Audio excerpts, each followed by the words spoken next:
Have you ever stood at a crossroads where spiritual values and worldly logic seem to point in opposite directions? Have you wondered whether the Dharma could truly guide you in complex decisions about career, relationships, or society? Welcome back to the channel. Today, we explore a question that is more relevant now than ever. How do we integrate the timeless wisdom of Buddhism with the demands and structures of worldly life?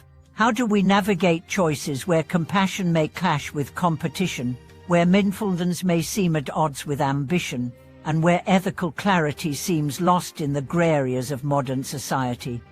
This conversation is not about rejecting the world, nor is it about surrendering our values to the chaos of it. It's about learning to see clearly through both the eyes of the Buddha and the lens of worldly reason, so we can move with purpose, wisdom, and balance. Let's begin with a powerful metaphor. The Dharma is like a lamp, and worldly intelligence is like a wall.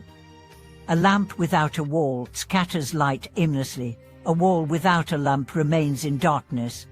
But place the lamp before the wall, and the light becomes focused, illuminating the path ahead. This is the union of spiritual insight and practical understanding. Consider a scenario: you've been offered a lucrative job that comes with power, prestige, and financial security. But deep down, you know the company engages in practices that harm the environment or exploit workers. Do you accept the offer and rationalize that you'll do good once you have more resources? Or do you turn it down in favor of ethical alignment but financial uncertainty? This is where Buddhist wisdom becomes a compass. Step 1. Observe your motivations.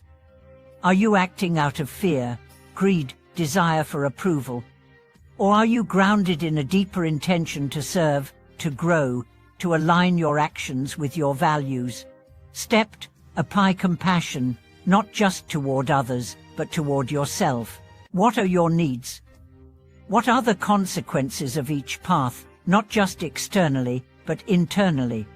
Step 3. Consider the interdependence of all things. Will this decision create more suffering or reduce it? Will it contribute to harmony or deepen disconnection? A student once asked a monk, "How can I know if a decision is right?" The monk replied, "Does it bring clarity to your mind, softness to your heart? Does it make you more present or more anxious?" Wisdom is not always about choosing the easier path, it's about choosing the path that leaves you more awake. Now let's bring this into real-life examples. Take the story of a young woman named Sarah who worked in corporate law. After years of stress, anxiety, and internal conflict, she began studying Buddhist ethics. She didn't quit her job immediately. Instead, she began introducing mindfulness practices into her office, creating safe spaces for dialogue, implementing fairer workload distribution, even volunteering pro bono for environmental groups. Eventually, she left to start a non-profit legal aid group. The transformation wasn't overnight, but it was rooted in integration, not rejection. Similarly, a tech entrepreneur named Alex faced a dilemma when his investors pushed for faster growth through aggressive data harvesting practices. Inspired by Buddhist teachings, he paused expansion and hired an ethics consultant. While this delayed their IPO, it built a foundation of trust that later attracted more conscious investors. The result: sustainable success without compromising his values. These stories are not exceptional, they're reminders that we all face these forks in the road, big and small. And every time we pause, reflect, and align, we reshape not just our own lives, but the collective moral compass of society. One of the most profound tools for decision-making in Buddhist philosophy is the principle of middle way. This doesn't mean lukewarm compromise, it means avoiding extremes of indulgence and denial. It means not being blindly idealistic, nor cynically pragmatic. The middle way is the art of harmonizing principle and practicality. Let's say you're a teacher, and you notice a student is struggling. The school's policy says maintain professional boundaries, but your heart says reach out, offer support, be human. The middle way might be setting up a neutral mentorship program or working with a counselor to address the issue without breaching protocol. It's not black or white, it's wisdom in motion. Another key teaching is skillful means. Sometimes the best choice isn't the most obviously spiritual one. Imagine a Buddhist doctor choosing between two surgery, one with a higher success rate but intense suffering, the other with less pain but lower odds. A purely emotional choice might favor less pain, but skillful means would consider the long-term benefit, the patient's own values, and the broader picture. It's about choosing not just with heart, but with discernment. And that's what worldly intelligence brings us. It's not the enemy of Dharma, but its vehicle. Just as compassion without wisdom can lead to burnout, wisdom without compassion can become cold and calculative. We need both wings to fly. In relationships too, this integration is vital. Suppose your partner wants to move to another city for work, but you're deeply rooted in your community. A purely worldly approach might calculate logistics, income, and timing. A purely spiritual approach might say, let go of attachment.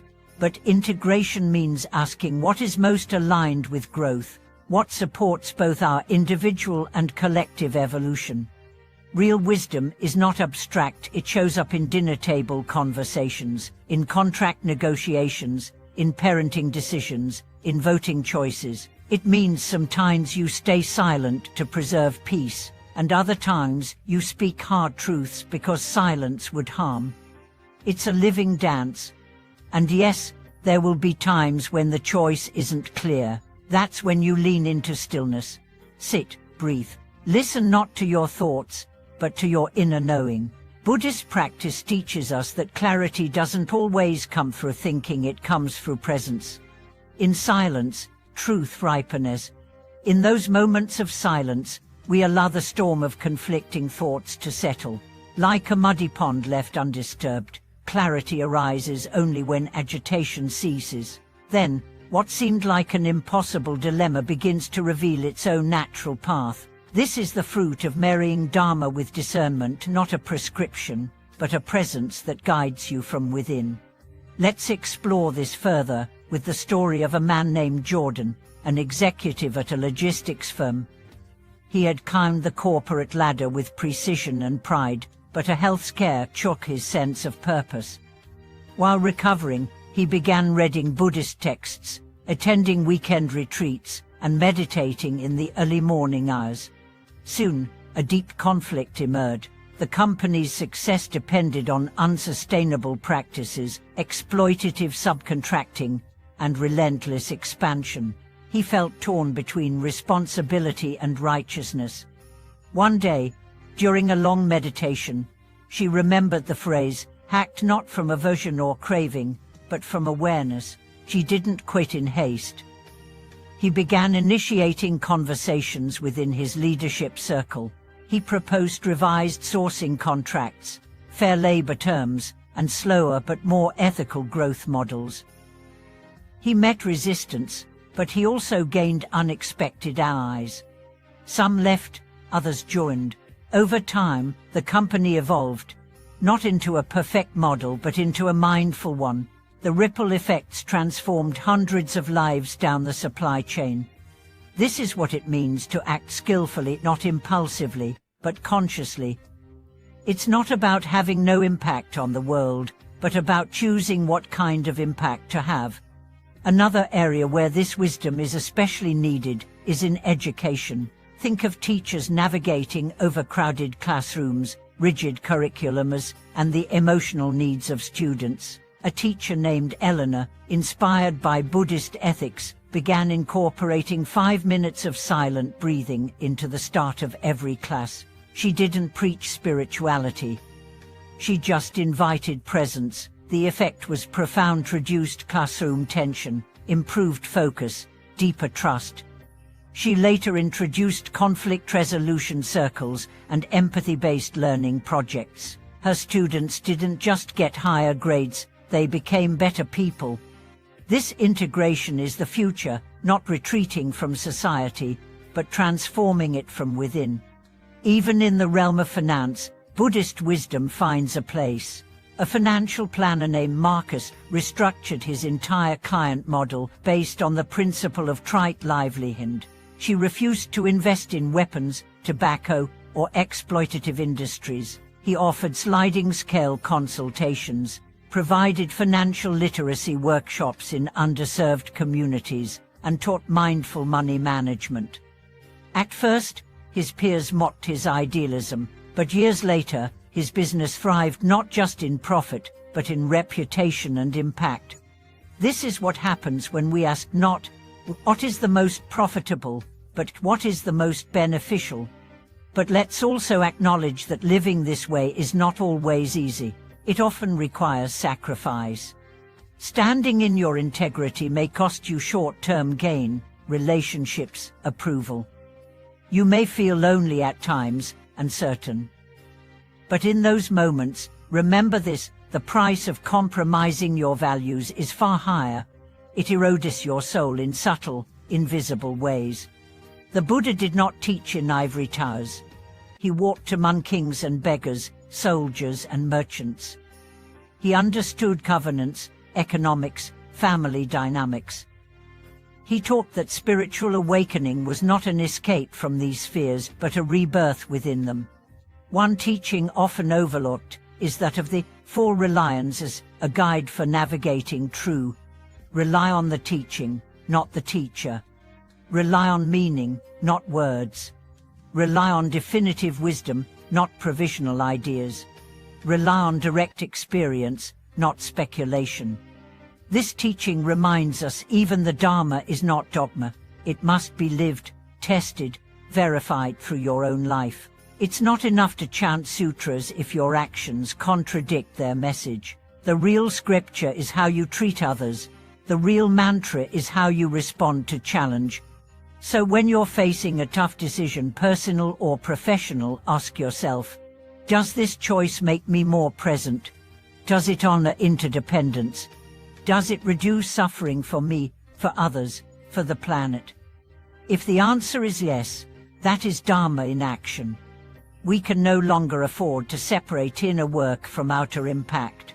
The world needs our clarity, not just on meditation cushions, but in boardrooms, hospitals, courtrooms, classrooms, and living rooms.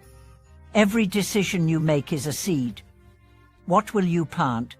Remember, the wise choice is not always the comfortable one, but it is always the one that brings you closer to your own heart. Let this be our collective vow, not just to awaken, but to embody that awakening in the way we live, work, lead, and love. Thank you for watching this video. If this message stirred something in you, if it brought insight, relief, or new questions, please share your experience in the comments. Let's continue to build a space where wisdom and compassion meet the real world. And don't forget to like, subscribe, and turn on notifications so we can keep growing together, one mindful decision at a time.